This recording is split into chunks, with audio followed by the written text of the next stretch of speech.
اعوذ باللہ من الشیطان الرجیم۔ پناہ مانگتا ہوں میں اللہ کی شیطان مردود سے۔ بسم اللہ الرحمن الرحیم۔ شروع اللہ کے نام سے جو بڑا مہربان نہایت رحم والا ہے۔ دا باٹم لائن کے ناظرین اکرام، السلام علیکم۔ محترم ناظرین، ہم اپنی آج کی ویڈیو میں حضرت بابا تاج الدین سرکار رحمت اللہ تعالی علیہ ناگپوری قصہ آپ کے سامنے پیش کریں گے جو یقیناً آپ کے لیے دلچسپی کا باعث ہوگا۔ ناظرین، راجہ رگھو جی راؤ کے ملازم منشی نور علی صاحب کا بیان ہے کہ ایک رات 8 بجے کے قریب عیسیٰ خان صاحب کھانا لے کر بابا صاحب رحمت اللہ تعالی علیہ کی خدمت میں آ رہے اور بابا صاحب رحمت اللہ تعالی علیہ سے اصرار کیا کہ کھانا کھا لیں۔ بابا صاحب نے جواب دیا، ٹھہر رے، میرا مہمان آیا ہے، اس سے مل لوں تب کھاؤں گا۔ یہ کہہ کر بابا صاحب سرکار اٹھے، قیام گاہ سے نکل کر روانہ ہوئے، صدر دروازے سے نکل کر آگے بڑھے اور پل پر بیٹھ گئے۔ تھوڑی دیر کے بعد ایک عورت پل کی طرف آتی نظر آئی۔ یہ عورت جھانسی کی رہنے والی تھی اور اس نے اپنی لڑکی کو اٹھا رکھا تھا جو ہاتھ پاؤں سے معذور تھی۔ اس نے لڑکی کو بابا صاحب رحمت اللہ تعالی علیہ کے قدموں میں ڈال دیا۔ بابا صاحب رحمت اللہ تعالی علیہ اٹھے اور لڑکی کے دوپٹے کو پکڑ کر حکم دیا، اٹھو۔ لڑکی نے کوئی جواب نہ دیا، بیٹھی رہی۔ دوسری بار بابا صاحب نے ڈانٹ کر کہا، اٹھو۔ لڑکی خوف زدہ ہو کر اٹھنے کی کوشش کرنے لگی لیکن پھر نہ اٹھ سکی، گر پڑی۔ تیسری بار جلال اور تحکم کی ملی جلی کیفیت میں کہا، میں کہتا ہوں اٹھ رہی۔ لڑکی ایک جھٹکے سے اٹھ کھڑی ہوئی۔ بابا صاحب یہ کہتے ہوئے اپنی قیام گاہ کی طرف بڑھے، میرے پیچھے، میرے ساتھ چل۔ وہ لڑکی اپنے پیروں پر ناظرین اکرام قیام گاہ تک گئی۔ کچھ دن وہ لڑکی شکر درہ میں رہی اور مکمل صحت یاب ہو کر اپنے گھر واپس پہنچی۔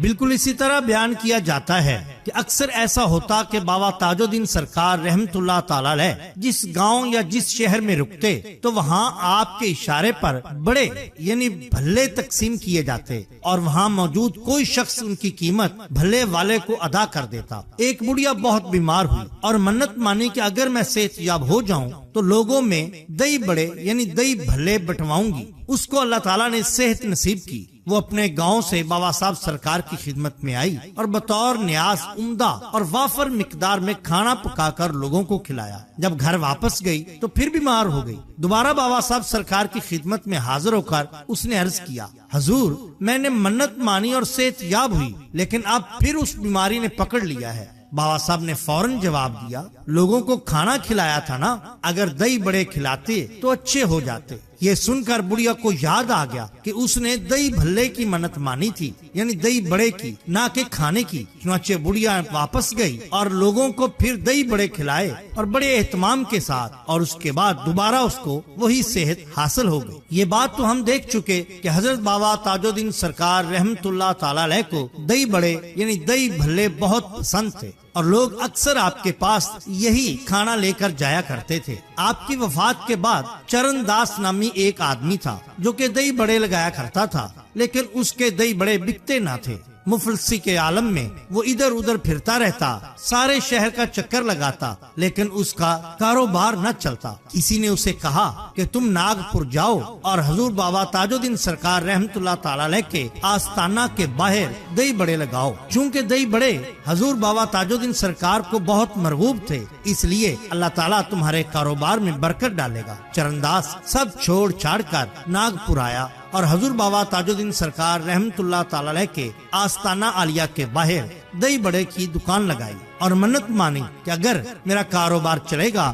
تو ہر جمعرات کو میں دہی بڑے مفت لوگوں کو کھلایا کروں گا۔ حضور بابا تاج الدین سرکار کے وسیلہ سے اللہ تعالیٰ نے اس کی دعا قبول کی اور اس کا کاروبار دن دگنی اور رات چگنی کے طور پر ترقی کرنے لگا اور اللہ تعالیٰ نے اس کے دن پھیر دیے۔ ناظرین اکرام، یہ شان ہوتی ہے اولیاء اللہ۔ حضرت قلندر بابا اولیاء جن کا مزار اقدس کراچی میں ہے، حضرت بابا تاج الدین سرکار کے نواسے ہیں۔ اپنے نانا بابا تاج الدین سرکار ناگپوری کا تذکرہ بعنوان تذکرہ تاج الدین بابا انہوں نے لکھوایا۔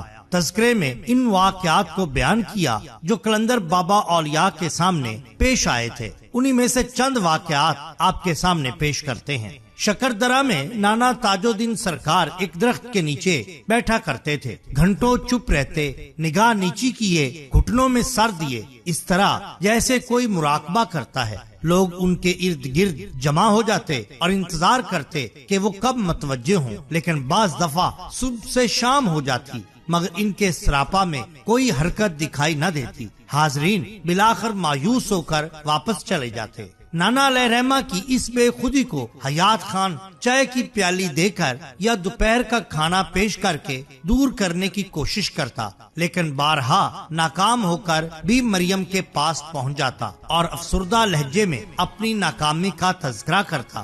بابا صاحب نے صبح سے چائے نہیں پی، میرا تو بس نہیں چلتا، اب آپ ہی بتائیے میں کیا کروں، معلوم نہیں آج وہ کھانا بھی کھائیں گے یا نہیں.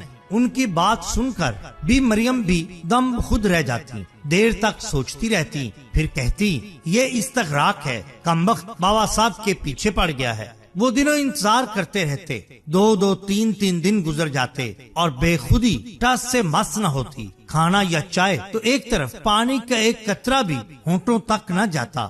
دور دراز سفر کر کے آ رہے ہوتے جو مسافر تھے وہ مہمان خانے میں پڑے رہتے، گرمی سردی بارش کی شدت برداشت کرتے، لیکن بغیر حاضری کے جانے کا نام نہ لیتے تھے. حالت استغراق میں نانا جی کی آنکھیں کچھ کھلی رہتی تھی. حیات خان اکثر ان کی نیم باز آنکھیں عجیب ذوق و شوق سے دیکھتا. ایک مرتبہ استغراق کی حالت میں حیات خان نے مجھے اشارے سے بلایا، کہنے لگا اس پتے کو دیکھو. میری نظر یکے بعد دیگرے کئی پتوں پر گئی. جس پتے کی طرف اس نے اشارہ کیا تھا اس میں سے ٹانگیں، چہرے کے خد و خال اور چھوٹی چھوٹی آنکھیں رونما ہو رہی تھی. یہ پتا تقریباً 3 انچ لمبا ہوگا. یکا یک میری نظر برابر والے پتے پر جا پڑی، ویسی ہی تبدیلی ہو رہی تھی. یہ دونوں پتے ایک دوسرے کے پیچھے چلنے لگے. 1-2 منٹ میں ان کی شکل اتنی بدلی کہ پتوں کی کوئی شکل باقی نہ رہی اور وہ درخت کے تنے کی طرف چلے جا رہے تھے. اب وہ کیڑے تھے اور نانا تاج الدین کی نیم و آنکھیں انہی پر جمی ہوئی تھی. اس واقعہ کے بعد حیات خان کئی دن تک ایک بھجن گنگناتا رہا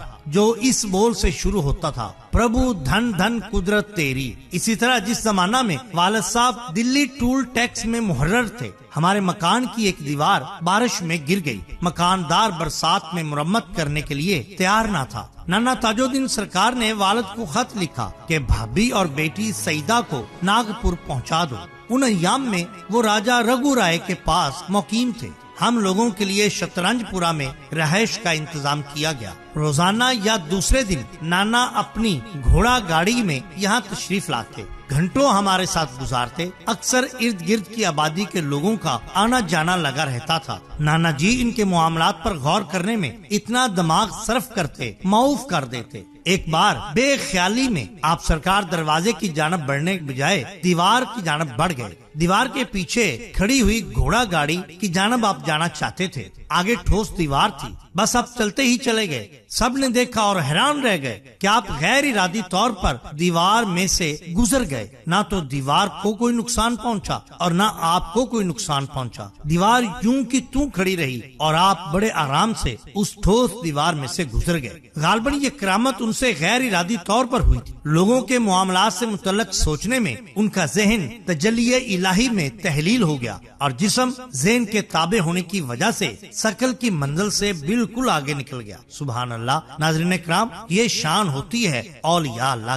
ناظرین کرام، حضرت بابا تاج الدین سرکار کا شمار ان اولیاء کرام کے زمرے میں کیا جاتا ہے جنہوں نے دین کی خدمت کی خاطر زندگی کی تمام آسائشیں ترک کر دیں اور حقوق العباد ادا کرنے میں ایسی مثالی زندگی گزاری جو ہر انسان کے لیے قابل تعظیم اور تقلید ہے. وہ ہر مذہب و ملت کے لوگوں سے محبت اور انسیت رکھتے تھے. انہوں نے اپنے دور میں اور ایک ایسے خطہ میں جہاں ان کی اشد ضرورت تھی، دین اسلام کی وہ خدمت کی جو اپنی مثال آپ ہے. بابا صاحب نے جس عجز و انکساری کا اپنی زندگی میں اظہار کیا وہ ایک انسان کی زندگی کی عملی زندگی کا عظیم نمونہ ہے. حضرت بابا تاج الدین سرکار نے اپنی زندگی دین کی خدمت اور عوام الناس کو راہ ہدایت دکھانے میں صرف کی۔ ہمارا آج کا واقعہ انہی عظیم شخصیت کے بارے میں ہے۔ بیان کیا جاتا ہے کہ ایک دن حضرت بابا تاج الدین سرکار رحمت اللہ تعالی علیہ اپنے ڈیرا پر املی کے درخت کے نیچے بیٹھے ہوئے تھے۔ چاروں طرف عقیدت مندوں اور حاجت مندوں کی بہت بھیڑ لگی تھی۔ اتنے میں ایک شخص مٹھائی اور پھولوں کا ہار لیے حاضر ہوا۔ بابا صاحب نے اسے دیکھ کر فرمایا، میاں کیوں آئے ہو؟ ہم کو پہچانتے ہو؟ ہم ہی تو وہاں حاضر تھے جب بڑے صاحب نے بحالی کا حکم دیا تھا۔ حضرت بابا صاحب کے یہ الفاظ سن کر وہ شخص دوڑ کر آپ کے قدموں سے لپٹ گیا اور سبک کر رونے لگا۔ بابا کے عقیدت مندوں نے اسے اٹھایا اور تسلی دے کر الگ کیا۔ دریافت کرنے پر معلوم ہوا کہ اس شخص کو ملازمت سے الگ کر دیا گیا تھا۔ وہ اجمیر شریف چلا گیا اور وہاں خواجہ غریب نواز رحمت اللہ تعالی علیہ کے دربار میں عرضیاں دیتا رہا۔ اس طرح کئی دن گزر جانے پر اس نے خواب دیکھا کہ کئی بزرگ حضرت خواجہ صاحب کے ساتھ جمع ہیں، ان میں حضور بابا تاج الدین سرکار بھی ہیں۔ آپ نے فرمایا، چلا جا، اپنی ملازمت پر بحال کیا گیا۔ چنانچہ جب میں اپنے گھر پہنچا تو مجھے بحالی کا خط ملا اور مجھے پھر ملازمت پر بلا لیا گیا۔ یہ سب بابا صاحب کے طفیل سے ہی ہوا، اس لیے میں بابا صاحب کا دیدار کرنے یہاں حاضر ہوا۔ نہیں جانتا تھا کہ حضور بابا صاحب سرکار سب کچھ پہلے ہی جانتے ہیں۔ بالکل اسی طرح بیان کیا جاتا ہے کہ ایک بار حضرت بابا تاج الدین سرکار رحمت اللہ تعالی علیہ شکر درہ سے باہر تشریف لے گئے۔ گرمیوں کا موسم تھا، چلچلاتی دھوپ میں کھڑا ہونا محال تھا۔ ہر طرف ہو کا عالم تھا، سورج آگ برسا رہا تھا، گویا دانا جو زمین پر گرتا بھن جاتا۔ سرکار ہمراہی مریدین سستانے کے لیے ایک بہت بڑے برگد کے درخت کے نیچے بیٹھ گئے۔ مریدین حلقہ بنا کر آپ کے گرد بیٹھ گئے۔ سرکار کی آنکھ لگ گئی۔ چند مریدین اٹھے اور ارد گرد گھومنے لگے۔ شاید بھوک ستا رہی تھی۔ تھوڑے فاصلے پر دیکھا کہ ویران علاقہ میں ایک کھیت ہے۔ بڑے حیران ہوئے کہ اس ویرانے میں کھیت کس نے اگایا اور حفاظت کے لیے بھی کوئی موجود نہ ہے۔ آگے بڑھ کر مریدین کھیت میں چلے گئے۔ دیکھا تو یہ خربوزے کا کھیت تھا۔ آتش شکم سے مجبور ہو کر کھیت میں سے چند خربوزے جو اکھاڑے اور ایک طرف ہو کر کھانے لگے۔ جیسے ہی خربوزے کو توڑتے خون کا ایک فوارہ ابل پڑتا، فوراً اس کو دور پھینک دیتے۔ جو خربوزہ بھی توڑتے، کسی میں غلاظت، کسی میں خون اور کسی میں مٹی برآمد ہوتی۔ سرور تاجی نامی مرید نے پھر جا کر کھیت کی دوسری جانب سے ایک خربوزہ توڑا اور اس کو لا کر جیسے ہی کاٹا تو اس میں سے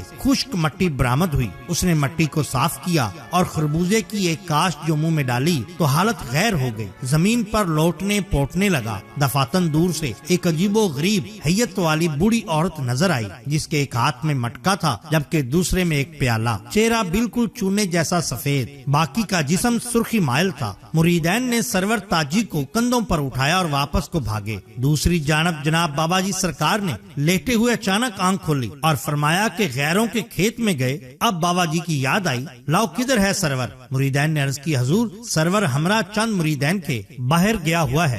حضور ماجرا کیا ہے؟ بابا جی سرکار نے فرمایا، خود پوچھ لینا ان سے۔ اتنے میں مریدین سرور تاجی کو کندھوں پر بٹھائے بابا جی سرکار کے پاس حاضر ہوئے اور سارا ماجرا کہہ سنایا۔ سرکار نے فرمایا، ہم جانتے ہیں۔ اس کے بعد بابا جی سرکار نے سرور تاجی کو اپنے ہاتھ سے دم کر کے پانی پلایا تو حالت بہتر ہو گئی۔ سرکار نے فرمایا، وہ کھیت جنات کے تھے، خدا کا شکر ادا کرو کہ جان سے بچ گئے اور وہاں سے نکل آئے، چلو آگے بڑھو۔ یہ کہہ کر حضور اپنی منزل کو روانہ ہو گئے۔ ناظرین کرام، یہ شان ہوتی ہے اولیاء اللہ کی۔ ہم ہر ماہ لنگر غوثیہ قادریہ کا اہتمام کرتے ہیں، جس میں دوست احباب اپنی حیثیت کے مطابق حصہ ڈالتے ہیں۔ اگر آپ بھی اپنی کمائی میں سے لنگر غوثیہ میں حصہ ڈالنا چاہتے ہیں تو صرف 50 روپے کا جائز کیش درج ذیل نمبر پر کروا کر اپنا حصہ ڈال سکتے ہیں۔ آپ کو ہماری یہ ویڈیو پسند آئی ہو تو لائک کیجئے، سبسکرائب کیجئے ہمارے چینل دا باٹم لائن کو، تاکہ ہم آپ کے لیے اور بھی بہترین ویڈیوز لا سکیں۔ اپنے دوستوں کا، گردنوا کے لوگوں کا بہت خیال رکھیے۔ اللہ اور اللہ کے رسول صلی اللہ علیہ وسلم سے بے حد محبت کیجئے۔ آپ کا بہت شکریہ۔ اللہ حافظ۔